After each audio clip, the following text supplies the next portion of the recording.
நீலகிரி மாவட்டம் கூடலூர் வனக்கோட்டத்திற்கு உட்பட்ட ஓவேலி பகுதியில் தொடர்ந்து மனிதர்களை தாக்கி வந்த ராதாகிருஷ்ணன் காட்டு யானையை கடந்த செப்டம்பர் மாதம் வனத்துறையினர் மயக்க ஊசி செலுத்தி பிடித்தனர்.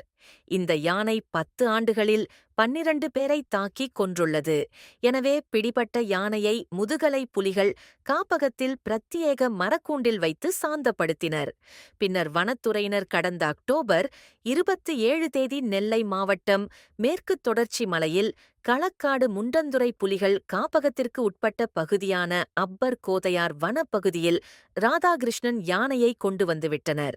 ஏற்கனவே இதே பகுதியில் தேனி மாவட்டத்தில் மக்களை அச்சுறுத்தி வந்த அரிக்கொம்பன் மற்றும் புல்லட் ராஜா ஆகிய காட்டு யானைகளும் விடப்பட்டுள்ளன.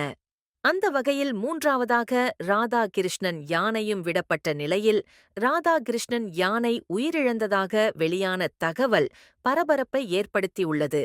கோதையார் வனப்பகுதியில் விடப்பட்ட ராதாகிருஷ்ணன் யானையை வனத்துறையினர் ரேடியோ காலர் மற்றும் ட்ரோன் உதவியுடன் தொடர்ந்து கண்காணித்து வந்த சூழ்நிலையில் காட்டுக்குள் விடப்பட்ட ஓரிரு வாரங்களில் யானை உயிரிழந்திருப்பது சர்ச்சை ஏற்படுத்தியுள்ளது. இது குறித்து விசாரித்தபோது தற்போது கோதையாறு மாஞ்சோலை பகுதியில் கனமழை பெய்து வரும் நிலையில் ராதாகிருஷ்ணன் யானை சுமார் 20 அடி உயரத்தில் இருந்து வழுக்கி விழுந்ததில் முகம் கழுத்து பகுதியில் ரத்தம் வெளியேறி உயிரிழந்துவிட்டதாக கூறப்படுகிறது. மேலும் யானை சாலையில் உயிரிழந்து கிடப்பது தொடர்பான புகைப்படமும் சமூக வலைதளங்களில் வெளியாகி வைரலாகி உள்ளது.